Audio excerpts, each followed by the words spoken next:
Recording in progress.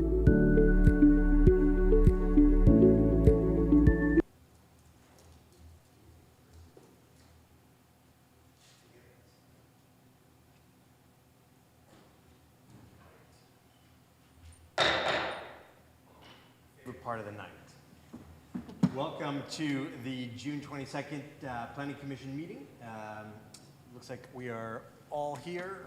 We are also utilizing the Zoom platform for public comment, so we'll be managing that process as well. Why don't we go ahead and start off with the Pledge of Allegiance. I pledge allegiance to the flag of the United States of America and to the republic for which it stands, one nation, under God, indivisible, with liberty and justice for all.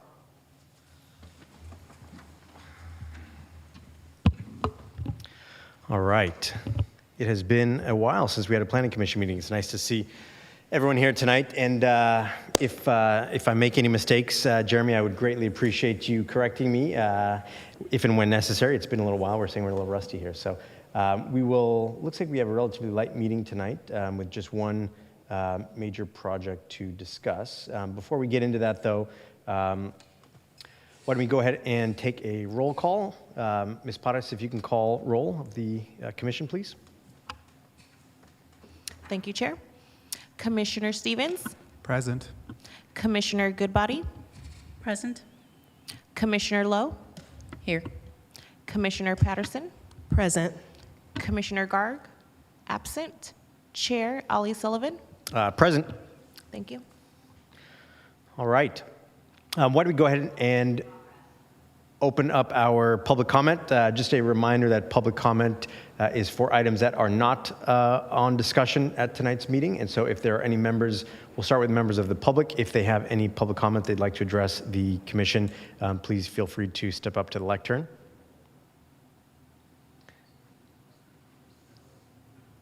And seeing none, no public comment inside the room. Why don't we go ahead and see if we have anyone online who would like to provide public comment? Ms. Paras? Chair, at the time, we don't have no attendees.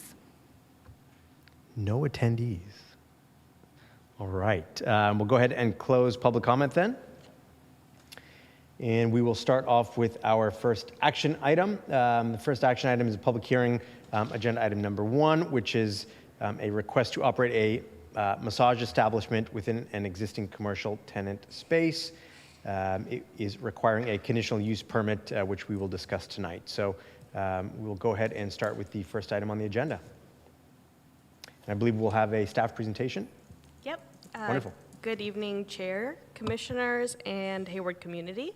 For those who have not yet met me, I am Taylor Richard, Associate Planner with the City of Hayward Planning Division. Tonight, we will be reviewing a conditional use permit application to operate a massage establishment within an existing commercial tenant space at 27312 Hesperian Boulevard.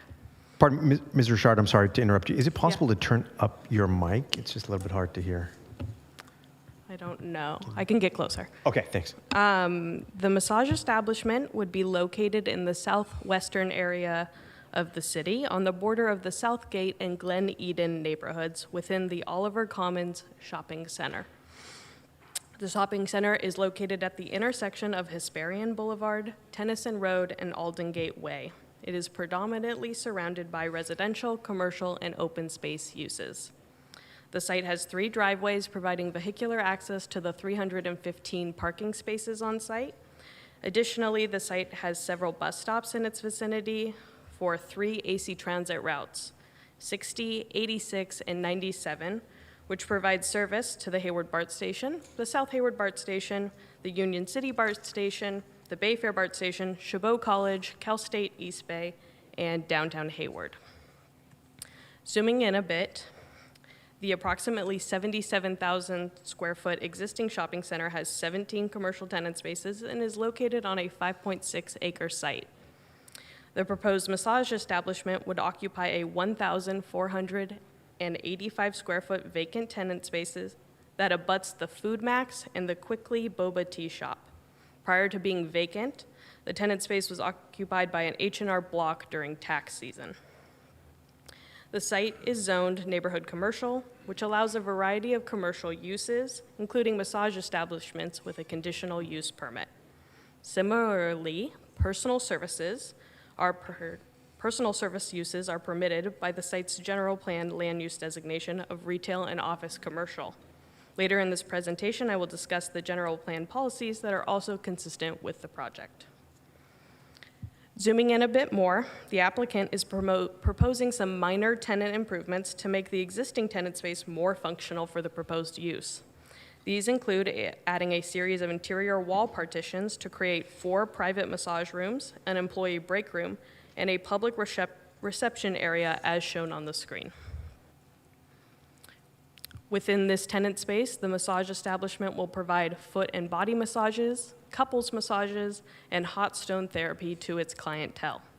These services will be performed by 2 staff members, both of which have certification from the California Massage Therapy Council.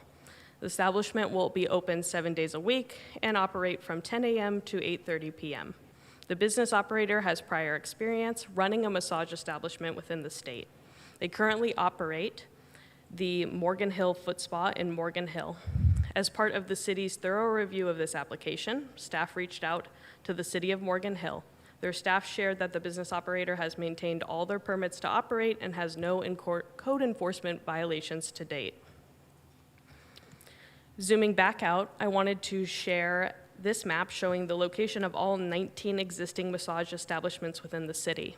It is important to note that the city does not regulate the number of massage establishments allowed or their proximity from one another. However, as you can see, the proposed massage establishment is not located near any other massage establishments, and if approved, would be one of 3 within South Hayward. To date, staff has received 1 public comment, which was in support of the proposed use at this location. To ensure the proposed massage establishment will operate in harmony with the adjacent uses, staff has added several conditions of approval.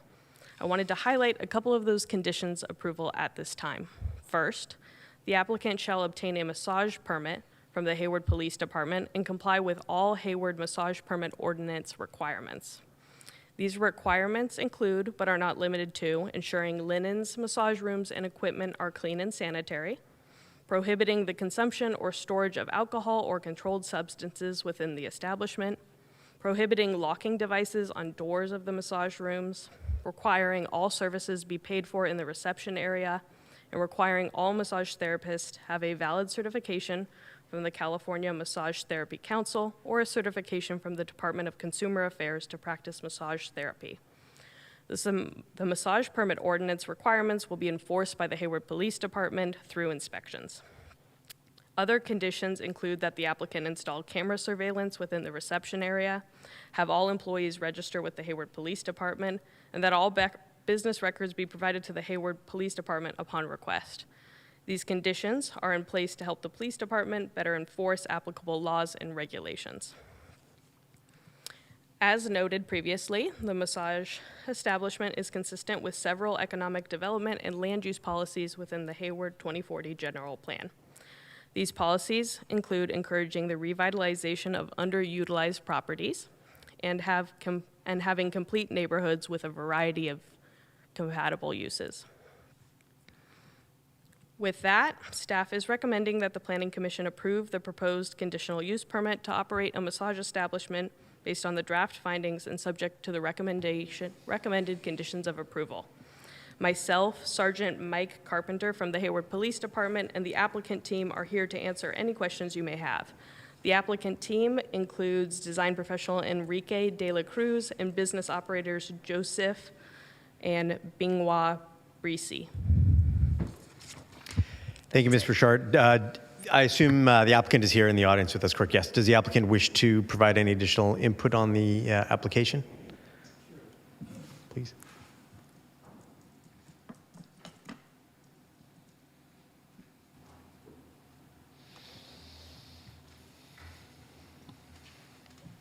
Good evening. How are you? You can use that mic right there, sir. Yeah, okay. thank you. My name is Mike Brzee, and my wife, Bingwa Brzee. My wife has been operating our business in Morgan Hill for 5 years. Her licensing is exceeded over 1,300 hours, and the required hours is 500. This allows her also to be instructor status going forward if she chose to. It is a family business. It'll be my wife and son that will be operating the business until such time that we need to have additional personnel.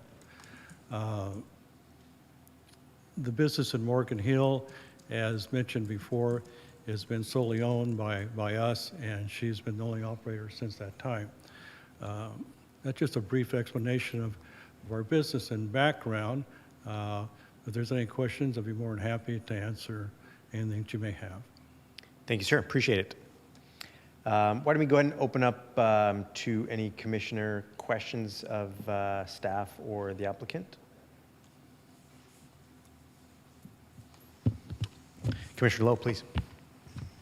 Thank you, Chair. My question is to staff. How often will the Hayward Police Department inspect the business? And is it a physical inspection or just a check to see whether or not there have been any past violations? I'll pass that to Mike Carpenter with the Hayward Police Department to answer that. He's on Zoom.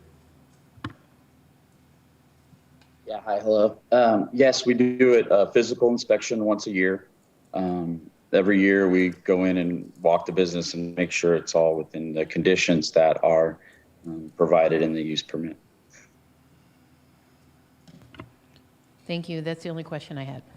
I'd like to add to that, as mentioned before by Ms. Taylor, they reached out to Morgan Hill Police Department, and there's been no violations or any enforcement of any kind of the 5 years that we've been there.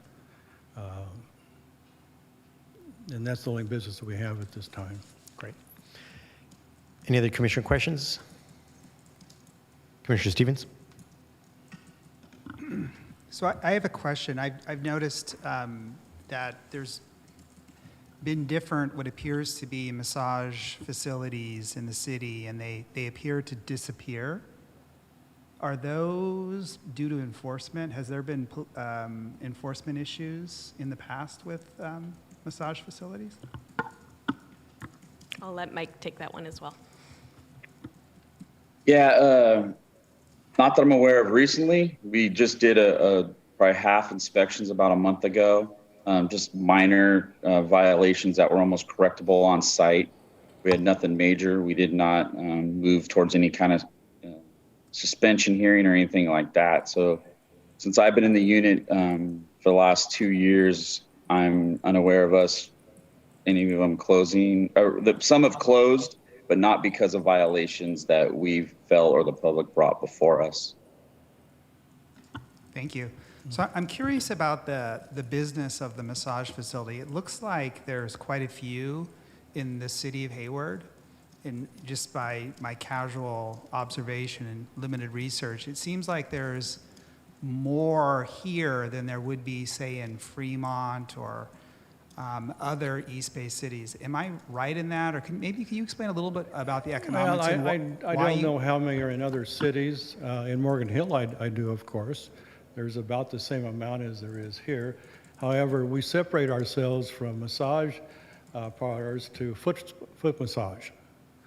And whereas us, as we've done in Morgan Hill and we'll be doing here, we're going to reach out to the chiropractic community and acupuncture community to search out their business. And so we're a massage therapy business, but it's generally looked upon as more of a foot massage. So people come in for a foot massage and may add on to a half-an-hour body massage. If it's a physical ailment, they may want to have more work in a specific part of the body, but we do separate ourselves in terms of industry. Did you select Hayward because you felt it was a strong economic prospect for your business? Yeah, and then in the population, yeah, we look at that, and quite frankly, the rent's a little bit less here than other areas. Thank you. So the question to staff, I've noticed in just traveling throughout the city over the last week or so, looking at different facilities, it looks like some of the other establishments, maybe their signages or their frontages might not look as well kept as one would hope. Is the intent of the condition of approval, or the 7 and 8, are those related to specifically ensuring that we maintain a high-quality frontage? Yes, that is it, but those are also standard conditions of approval that we add to most of our applications, if not all. And if I'm correct in saying that maybe some of those other establishments don't require a conditional use permit, and that's why they probably don't fall under the same purview as this establishment would? Yes, I think that's correct. Okay, thank you, I appreciate it. Thank you, Commissioner Stevens. Please. Commissioner Patterson. Thank you. My question is about one of the conditions of approval, and this might also be for the Hayward Police Department. So I was just curious about the surveillance cameras and kind of what the purpose behind those is. And then I'd probably have a follow-up question. Mike, do you want to take that one as well? Yeah, I can start. We like to have them like in the lobby for safety reasons. We've had incidents where people went in and thefts. We did have a robbery a little while back. We don't have on the exterior, basically for us when we do our inspections and part of our sort of our investigation steps that we take. And then you can't have them in the particular room. So we like to have them at least in the lobby for safety concerns and helps if there's any threat to the business or anything like that. I'd like to add to that. Yes, it's used as a deterrent, and we feel that it works well. In addition to that, we don't provide a cash machine. People pay with credit cards, debit cards. So that those cash machines lend itself to more problems in that way, and that's in part why we don't have that, and we do have surveillance within the whole lobby way and outside of the building as well. Okay, thank you. That's helpful. I wasn't sure if the intent was to protect, as you all are saying, the actual business versus to be able to monitor, like who's coming and going or something like that. So if that had been the case, I would have asked about like the back of the building, because I know even though it's not in the drawing, there is, it looks like an exit in the back. So I just wasn't sure about that, but We it haven't sounds had like. real problems with that in Morgan Hill. I think we've had maybe 2, maybe 3 in the last 5 years that there was an issue, and we point out that the cameras or the therapist did and let them know that we can't provide service. Yeah. Thank you.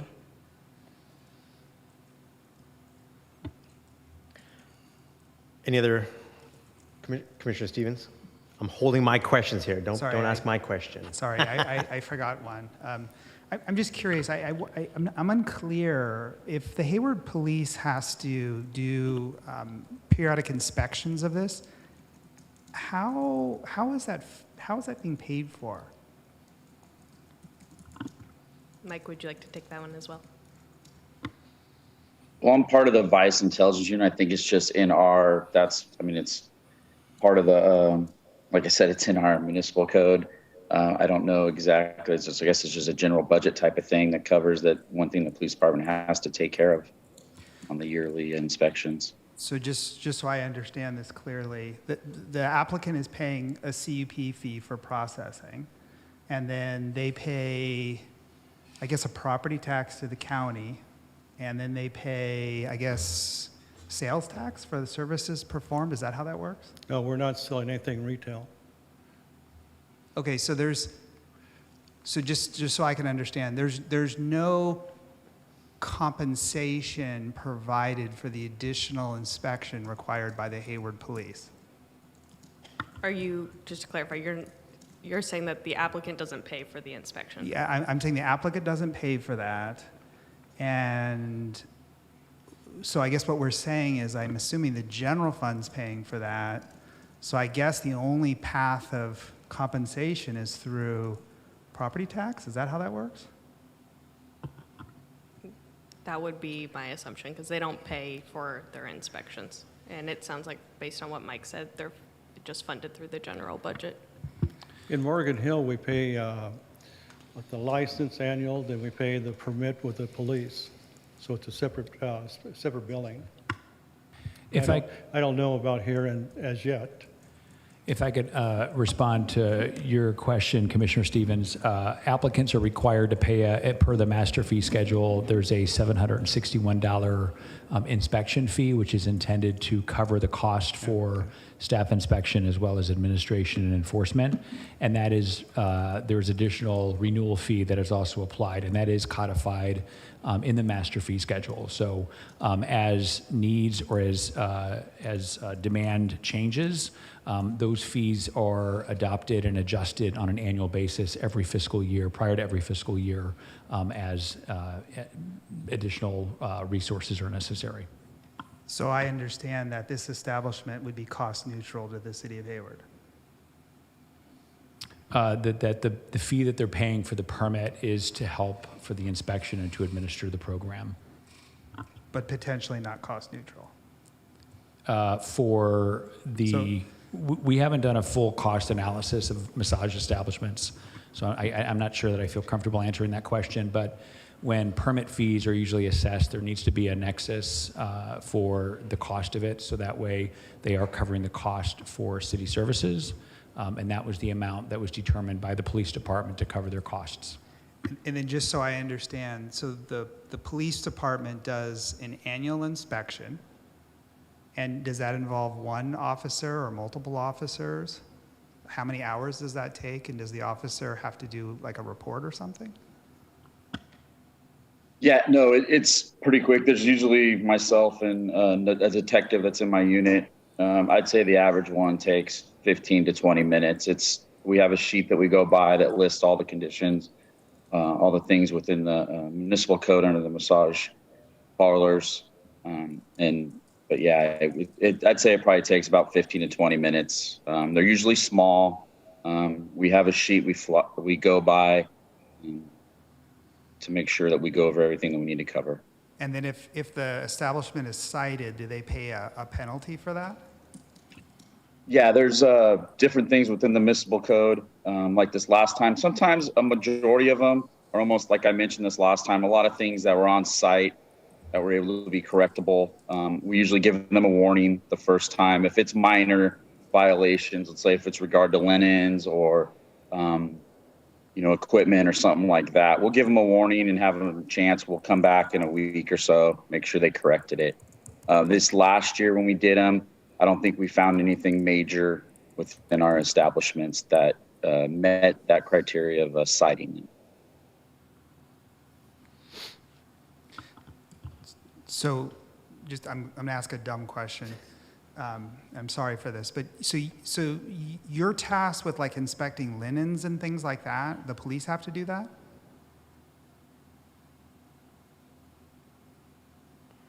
Well, just making sure that they have, it's an establishment where it's, that they're doing massages. So the table, towels, just have clean towels. That's part of it.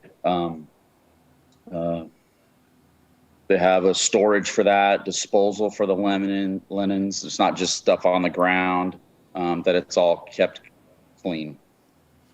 Okay, thank you. I appreciate. So, and Commissioner Stevens, appreciate the line of questioning there. Similar questions here.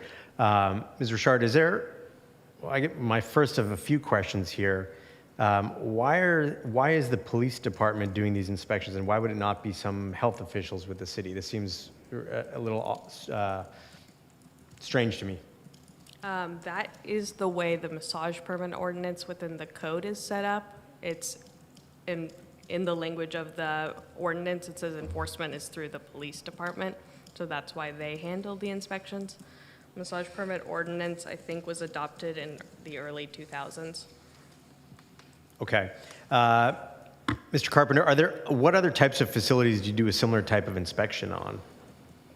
We have our alcohol and beverage, establishments is real similar. We'll go in, check for signage, cleanliness, make sure they have their permits valid.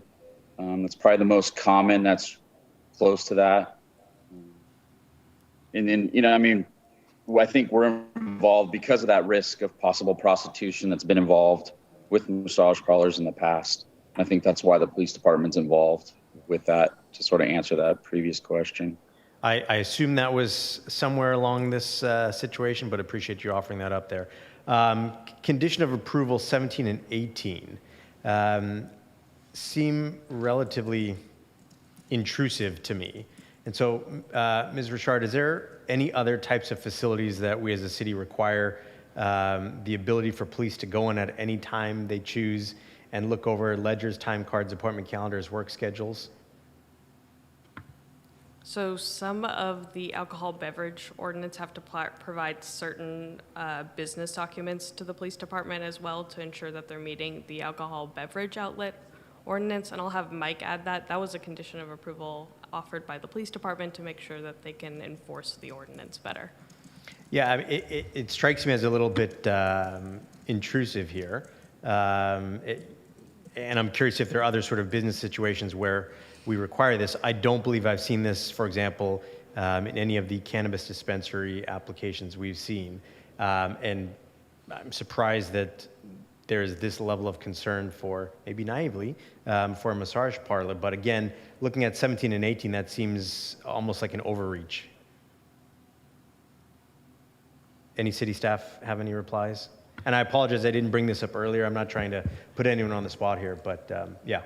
No, I mean, I think, so staff adds conditions of approval to make sure that the business is adhering to local and state law. To further clarify your question about why the police department is in charge of the massage permit, planning is obviously in charge of the land use component of it, but there are operational considerations and background checks that should be done by the police department. That is the role. They do the fingerprinting, they do the background, the history checks of massage establishments. That's not indifferent from how they treat cabaret permits, which are also cabaret permits. Cabaret, correct, that is also administered. And also it's a very similar process for how we do handle cannabis. Cannabis applicants are also subject to the same kind of background check and screening because it is a highly regulated industry. Okay. And there are penal codes, criminal codes, that would not necessarily be appropriate for our code enforcement division to be the ones to be administering. So the background and all of that is housed in the police department because they're the ones that would typically review those applications when they come in. So just to clarify here, so 17 and 18 are not preferences of the police department. That is under code, that requirement? From my understanding, when speaking with the police department, that both of these standards, that 17 and 18, are in the massage permit ordinance. We just clarified them to make sure they were more specific so they were able to enforce it better and be a little bit more clear and transparent to the applicant about the expectations. Got it. Well, and the applicant, I assume the applicant is not balking at either of these conditions. It just struck me as well, not very free market, if you will.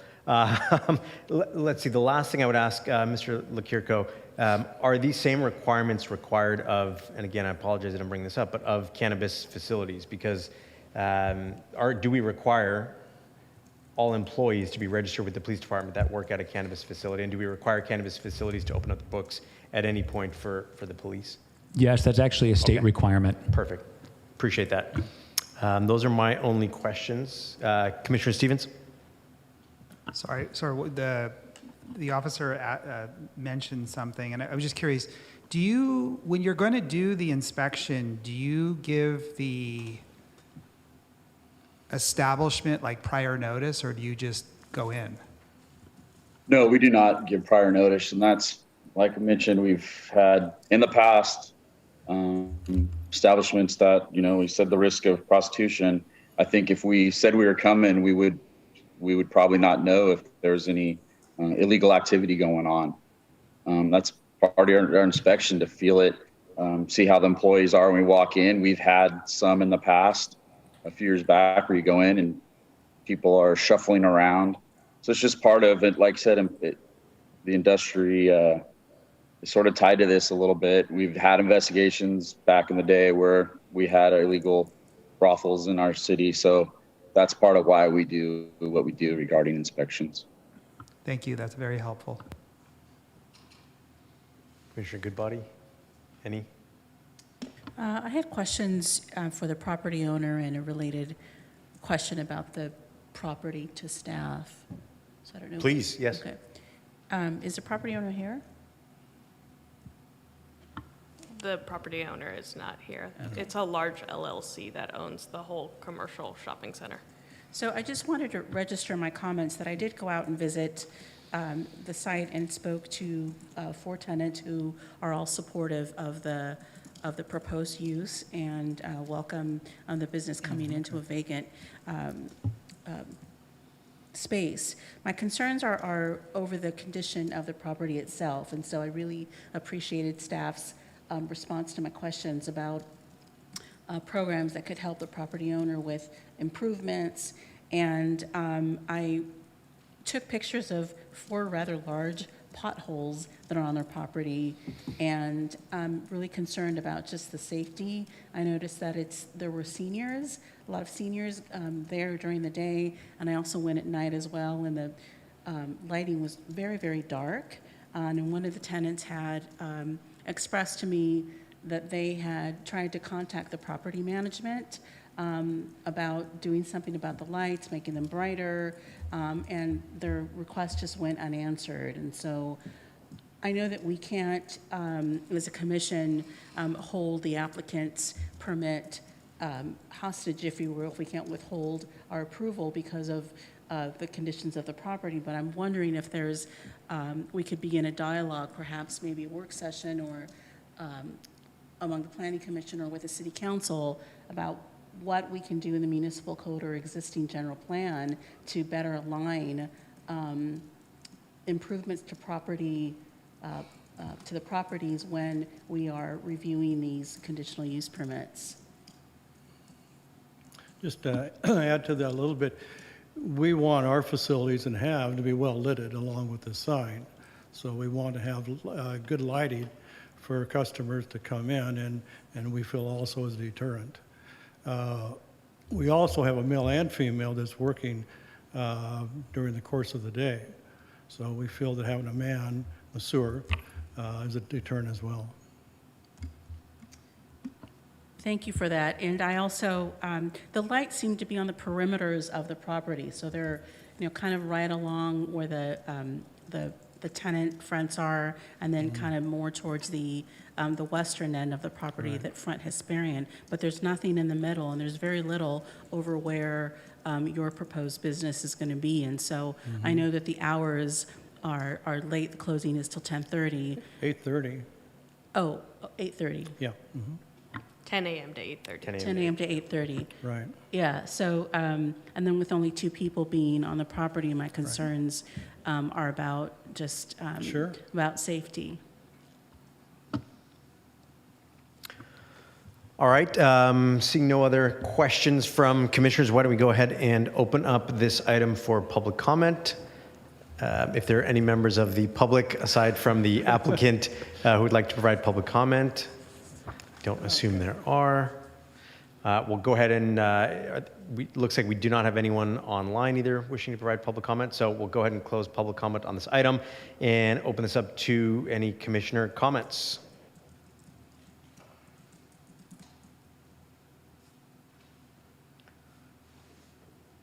All right, well, seeing one, Commissioner Stevens.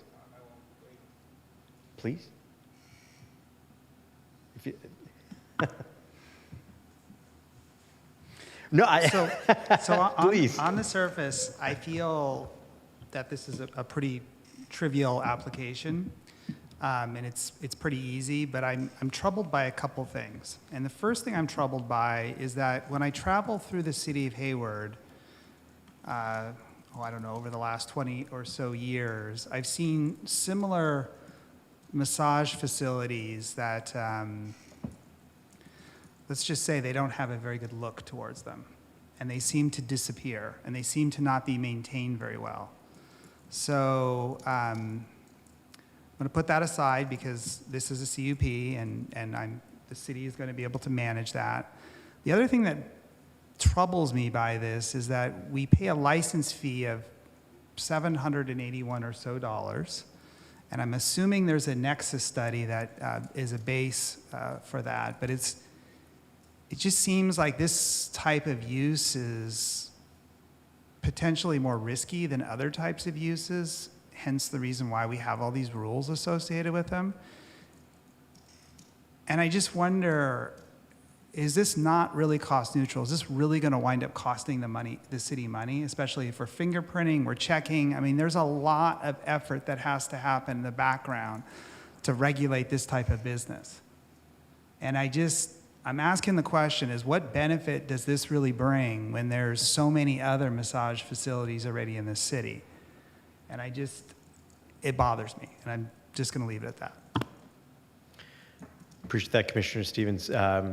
Commissioner Goodbody, appreciated your comments regarding sort of the broader property question. And I wonder, as I was listening to your comments, I was wondering if and when we have applications for an entity who's looking to set up a facility within a larger owned property. For example, the city may not know that, for example, there are 3 major potholes in that giant parking lot. But as part of any type of application that is going to utilize a portion of a larger piece of property, that the city does some type of review of the broader property to ensure that it is up to code, that it has the correct lighting, the correct pavement, the correct landscaping, et cetera, et cetera. That could be an additional type of check to look over some of these types of facilities. And I wonder if there's any type of way, or if the city in fact does anything of that sort when you get a permit application for, say, a facility in a broader owned property.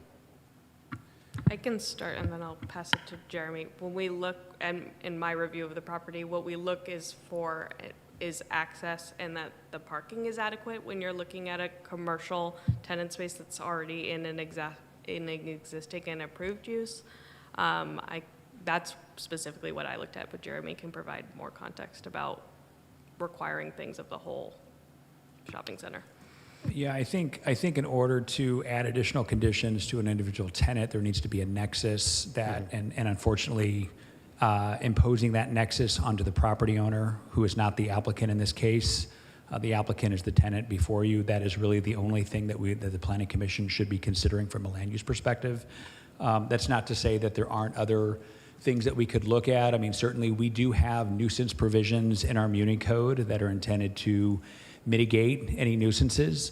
And so if there are instances where there is public property or private property where members of the public feel like there are nuisances, they can go to Access Hayward and file that complaint. We will, our code enforcement team will look into that. But similar to a lot of areas around town, similar to a lot of buildings, there's going to be some buildings that are going to be in better shape than others. Right. Making land use decisions based on existing conditions is not really under the purview of the commission. If we want to look at making certain improvements, if we were looking at remodeling, for an example of the entire shopping center, that could definitely be part of the equation because that would be part of the project at that point. It just strikes me that the policy window to extract, for example, the filling of the pothole is when the property owner's empty facility is about to become rentable and they're going to start generating revenue, right? That is the moment that we have some level of control and some level of influence with the property owner. Once the property has been approved for the new use, their interaction with the city is probably not going to be as often. This is that moment where we as a city have some level of influence and some level of perhaps ability to push the property owner to make some types of these improvements. Yeah, I think we can certainly forward the concerns of the commission, but I don't think it's appropriate for the commission to add conditions. That would be a financial impact to the property owner, especially when the property owner is not the actual applicant. If there was a nexus or there in the improvement that would be necessary, for example, if there was not sufficient lighting for this particular business, and that was a concern of the commission for people entering and exiting this business, that could be something that you could add as a condition that additional lighting should be looked at. But the parking lot situation is an existing grandfathered that had already gone through a vetting process. And again, at this point, if there's a nuisance or public safety issue tied to that nuisance, then certainly there are mechanisms that we have currently in place in our Muni Code to remedy that. Commissioner Goodbody? I do notice that there is a lot of, not a lot, but there were a few unhoused residents in that parking lot. There were two mobile homes, not mobile homes, motor homes or vans that were generating some garbage. And so, that is a public nuisance, and that is potentially a violation of the health and safety code. But that would be something that, again, if there's a public nuisance that would need to be registered, that could certainly happen, but it's not specifically tied to this application and is not up for this commission to consider at this time. No, and fair, and I think, Mr. Leclerc, the way that I see this is comments, not necessarily related to this application, but just things that are coming up and concerns that we have as commissioners. Ms. Richard, one other question for you. When was the massage ordinance last reviewed? The reason I ask is because, as Commissioner Stevens noted, I think there's potentially some fiscal implications that we've raised questions on, and I think there's also some regulatory questions we've raised questions on, including the inspection piece of this and who's best suited to be doing inspection of towels and sheets. When's the last time that's been reviewed?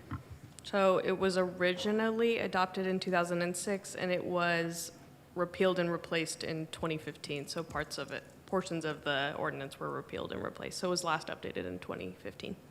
Understood. Is there any, Mr. Leclerc, is there any mechanism for us as a commission to ask that, for example, an ordinance be re-reviewed based on questions that we've raised tonight? Well, the massage permit is not housed under the purview of the Planning Commission. Okay. The land use portion of the conditional use permit is. And so if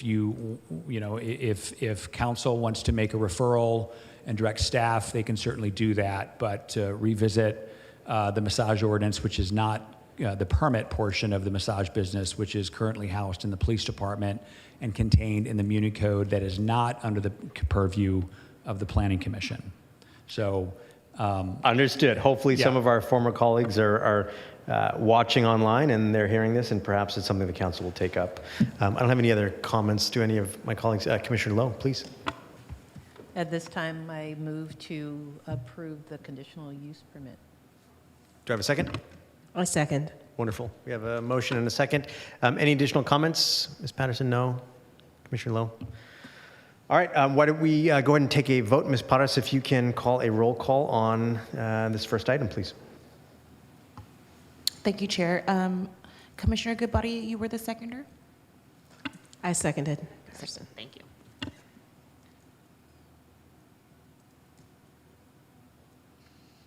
Okay. Commissioner Stevens? Yes. Commissioner Goodbody? Yes. Commissioner Lowe? Yes. Commissioner Patterson? Aye. Commissioner Garg is absent, and Chair Ali Sullivan. Aye. All right, looks like it passed. Congratulations to the applicant. Welcome to the city of Hayward. We look forward to having you as a business owner here. All right, that is the only item we have for discussion tonight. Let's see, the next item on here is approval of the Planning Commission meeting minutes from April 13th. Do I have a motion? So moved. Second? I'll second. Wonderful. We have a motion and a second. Ms. Pottas, if we can call for a vote, please. You guys are really fast. That was low for the first motion. Okay. All right. Commissioner Stevens? Yes. Commissioner Goodbody? Yes. Commissioner Lowe? Yes. Commissioner Patterson? Aye. And Commissioner Garg is absent, and Chair Ali Sullivan. Aye. Perfect. All right, the minutes passed. Let's go on to oral reports. And actually, I realized that Ms. Richard just stepped away. I wanted to realize in my haste to approve the project, I did not thank her for the work. So Mr. Leclerc, appreciate staff's work and receptivity to the questions and comments that we raised on the initial item. I will turn it over to you, sir, if you have any announcements for us?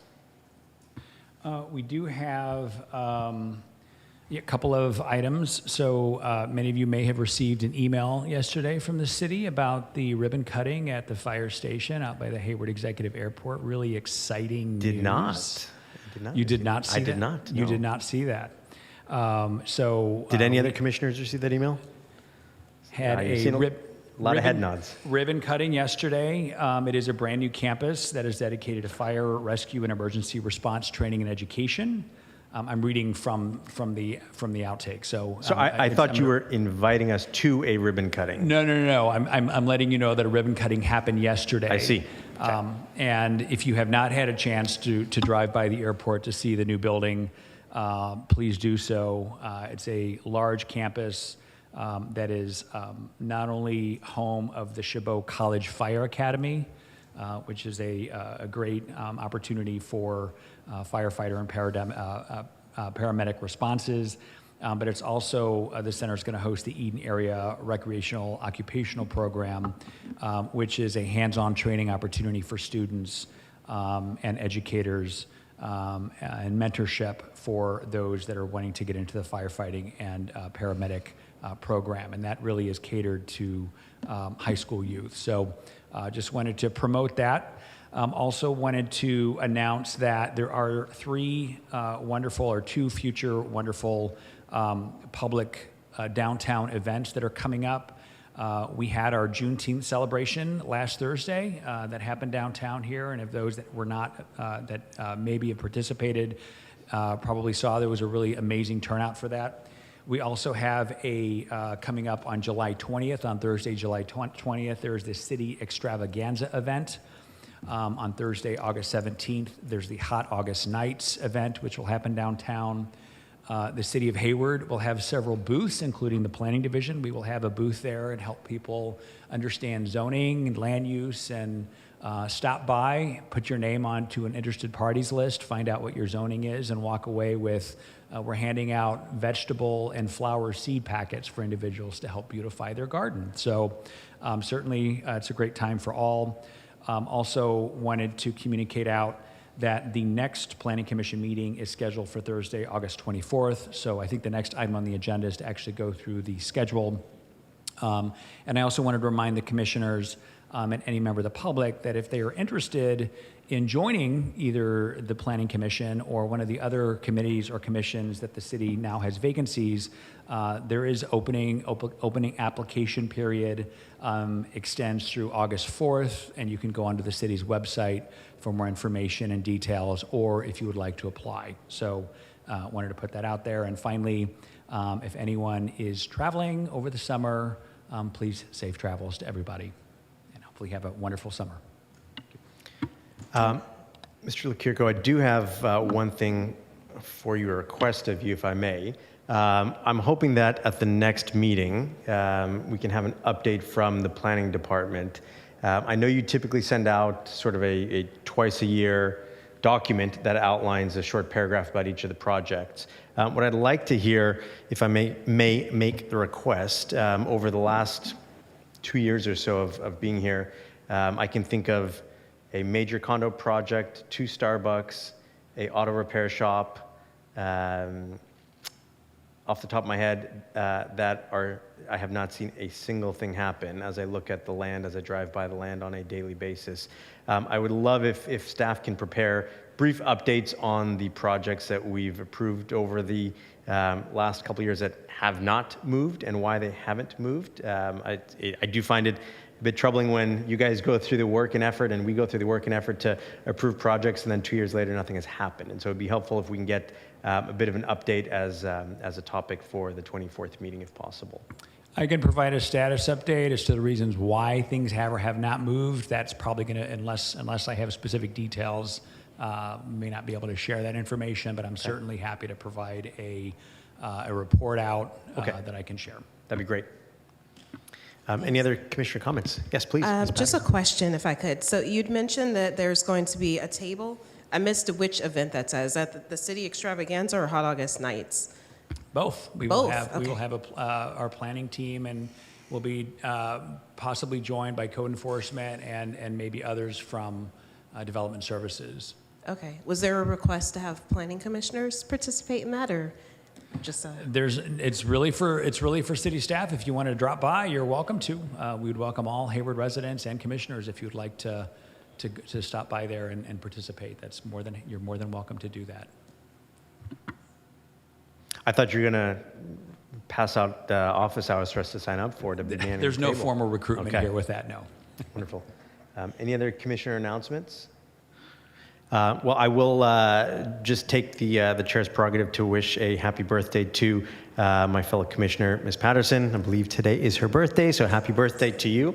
Thank you for spending your evening with us tonight, and hopefully we got you out quick enough to still enjoy the evening. As always, it's good to see all five of you. Doesn't look like there are any other questions or comments. No. Well, in that case, we will go ahead and close the Planning Commission meeting from June 22nd at 7:50. Actually, one more action item. Yes, please. We'll need the commission to formally accept and approve the amended commission calendar schedule. That original commission schedule for 2023 was circulated back in December of last year. That was prior to knowing when the council recess dates would be. And as true to form with all of the other commissions and commissions in the city, they will mirror the city council's recess dates. So that would mean that all of July would be a planning commission recess, as well as the first meeting in August, with the next meeting being August 24th. I move that we accept the new schedule. I'll second that, and I believe we all received the calendar about a month ago, so we should be aware of that. Let's go ahead and take a vote then. We need a vote, yes?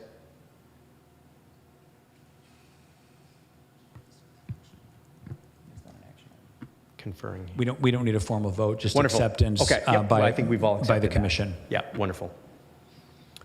All right. With that, then, we will adjourn the meeting at 7:56 p.m. Thank you all. I do. It's fun. Recording stopped.